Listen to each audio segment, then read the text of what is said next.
Il est 8h13 sur BFM Business et sur RMC Découverte. On va parler réchauffement climatique, assurance, gestion des risques avec un réassureur et un banquier. Nos invités avec Raphaël Legendre, Édouard Vieillefond, bonjour, directeur général de la CCR. C'est un réassureur public qui gère le régime des catastrophes naturelles, qui assure les risques extrêmes et vous conseillez les pouvoirs publics en matière de prévention et d'adaptation. À côté de vous, Daniel Ball, bonjour, président du Crédit Mutuel et du CIC. Vous aussi, vous avez évidemment une activité assurance, d'autant plus maintenant que vous avez fait des rachats du côté de l'Allemagne. Il y a certaines zones qui ne seront plus assurables. Quand on entend ce mot, qu'on a une maison, par exemple, dans des zones avec potentiellement des grosses inondations ou des endroits où il fait très chaud, quand on entend que ça ne sera plus assurable, Édouard Vieillefond, ça veut dire que le prix de votre bien immobilier, c'est zéro. Il faut être très clair, quand vous n'êtes plus assurable, vous n'avez plus de valeur. Alors le mot non assurable, il a une connotation un peu forte. Il faut rappeler en France qu'on a un régime CatNat qui marche très très bien et qui fait en sorte que les gens puissent rester aujourd'hui, habiter leur maison, garder leur voiture, ou que les entreprises puissent continuer d'être assurées. On a ce régime qui marche très très bien. Ce qui est vrai, c'est qu'il y a des tensions qui augmentent parce que le réchauffement climatique, le changement climatique, il a des conséquences et qu'il y a une augmentation d'environ 60% des sinistres, des périls entre maintenant et dans environ 30 ans. Donc oui, c'est beaucoup, 60%, mais il faut réaliser qu'aujourd'hui, les Français paient en moyenne 4 à 5 euros par mois pour être protégés contre ces catastrophes naturelles, les grosses catastrophes, les inondations, les tremblements de terre, des choses comme ça. Et donc, si cette surprime... Alors, c'est pas assez cher. Aujourd'hui, ça marche pour quelques années, 1 an, 2 ans, 4 ans, 5 ans. On sait qu'on a une courbe exponentielle d'augmentation des sinistres. Mais si on passe de 4 euros ou 5 euros à 6, 7, 8 en 10, 20, 30 ans, c'est encore assurable. Alors, ça ne veut pas dire que c'est pas difficile, ça ne veut pas dire qu'il y a des zones particulières qui ne vont pas rencontrer des difficultés, en particulier dans les territoires ultramarins. Mais globalement, on a quand même la chance d'avoir une très forte assurabilité en France, une très forte solidarité. Et il ne faut pas oublier le régime sur lequel on est adossé, que beaucoup de pays nous envient, notamment en Europe et même en Allemagne aujourd'hui. Le régime des catastrophes naturelles. Le régime des catastrophes naturelles qui date de 1982 et qu'on a beaucoup de chance d'avoir. Peut-être qu'il faut ce matin qu'on définisse, Édouard Vieillefond, ces territoires qui deviennent aujourd'hui inassurables. Quelle est la proportion par rapport à l'ensemble du territoire national et de quelle zone géographique parle-t-on précisément ?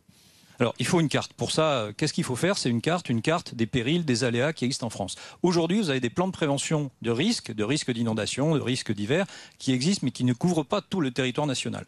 Donc, dans le PNAC, dans le programme national d'action face au changement climatique, oui, le numéro 3, vous avez une mesure dont on parle assez peu souvent, mais qui est essentielle. C'est une mesure qui dit, en 2027, il faudra une carte nationale réglementaire opposable qui dit le risque, c'est-à-dire à chaque endroit où vous êtes, c'est super clair. Et deuxièmement, quelles conséquences en matière de prévention et d'adaptation vous prenez pour répondre à ce sujet-là. Et quand on aura fait cette carte complète, car aujourd'hui elle n'existe pas de façon complète au niveau national, alors à tel ou tel endroit, vous saurez qu'il faut prendre des mesures de prévention ou d'adaptation.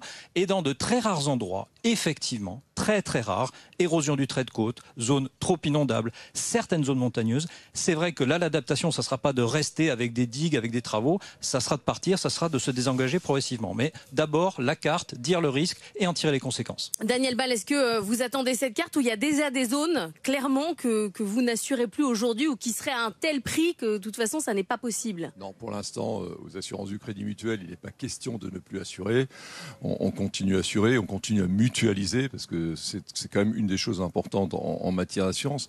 Mais par rapport à la valeur du bien, je voudrais juste dire qu'on parle là d'assurance et de destruction du bien, mais nous, en tant que banquier, on a également la valeur du bien en tant que tel. Or, on sait très bien que certains biens ne seront plus habitables sans qu'ils soient détruits d'ici 10, 15 ou 20 ans. Donc ça, c'est également une donnée que nous devons prendre en considération dès l'octroi du prêt. Donc inciter nos clients à construire dans des conditions qui permettent à ce que le bien ait de la valeur. Lorsqu'on fait pas l'acheter. Si je vous entends, pas habitable, ça veut dire pas de valeur, ça veut dire... ça veut dire plus de valeur dans 20 ans sans qu'il soit détruit. C'est-à-dire qu'il sera plus habitable, mais par exemple. Mais vous les assurez, c'est bien aujourd'hui, qu'ils ne seront plus habitables dans 20 ans ? Bien entendu, qu'on continue à les assurer, on continue même à encore les financer, mais on incite à prendre les mesures nécessaires pour que le bien reste habitable. Et notamment par rapport à la chaleur. Il y a des biens qui ne pourront plus être habités parce que tout simplement, on ne pourra plus y vivre. On le voit déjà actuellement dans un certain nombre d'appartements, notamment dans les zones urbaines. Et là, il y a des travaux urgents à mener de telle sorte à réaliser une isolation qui permet de continuer. Et là, On est assureur d'un côté, on est banquier de l'autre.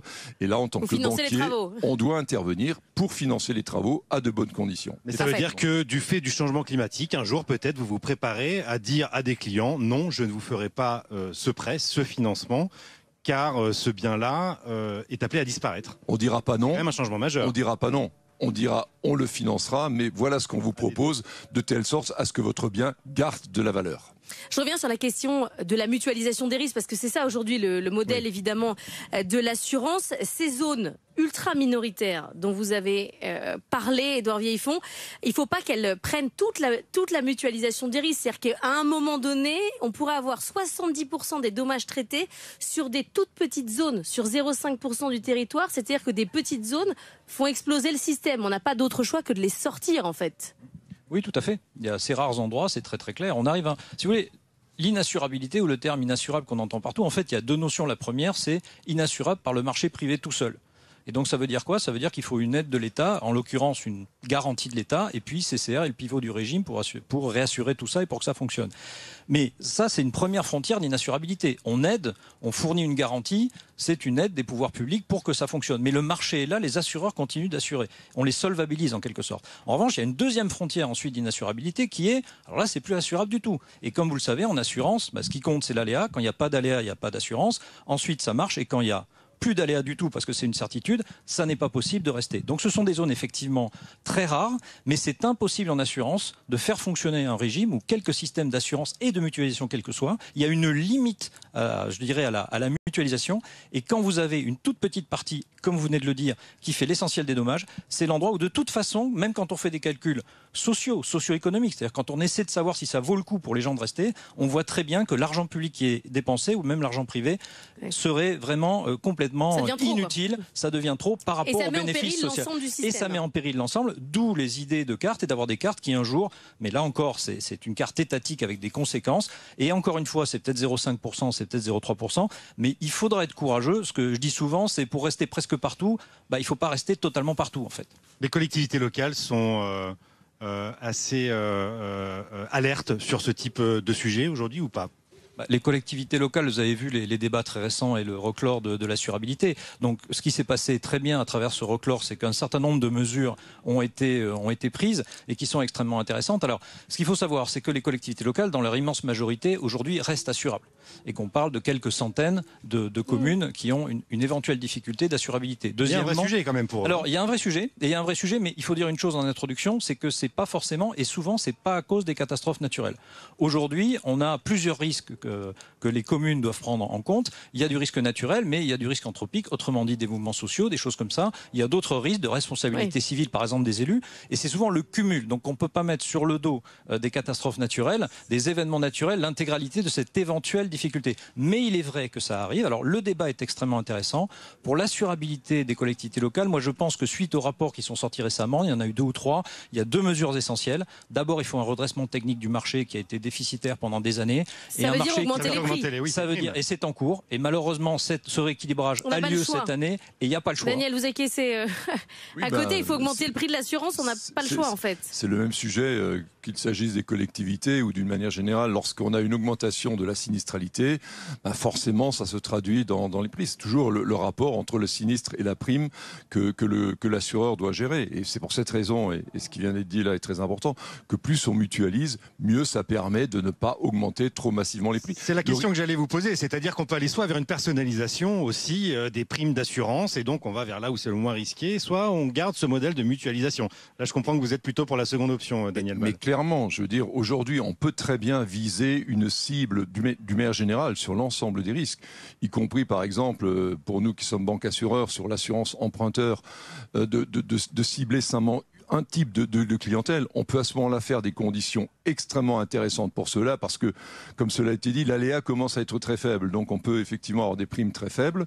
Mais par contre, qu'est-ce que ça donne? Ça donne de l'exclusion de personnes qui, elles, par exemple, ne sont pas en bonne santé.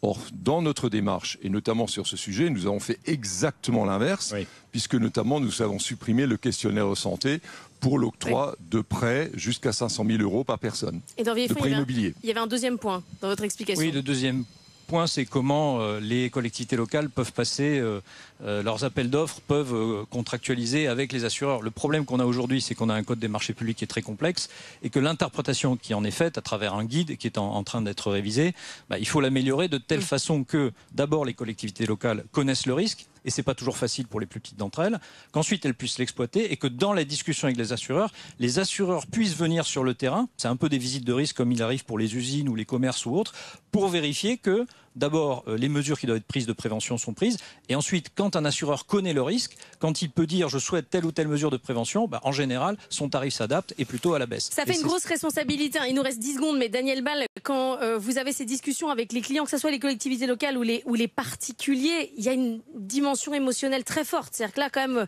vous expliquez des choses qui ne sont pas faciles, même en termes de travaux à faire.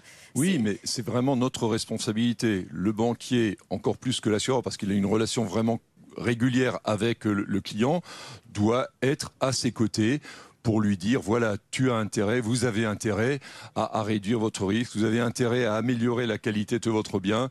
Et c'est vraiment notre rôle en tant que banquier d'être conseil et financeur en même temps. Merci beaucoup à tous les deux d'être venus Merci sur le plateau de la matinale de l'économie depuis Aix-en-Provence. C'était passionnant.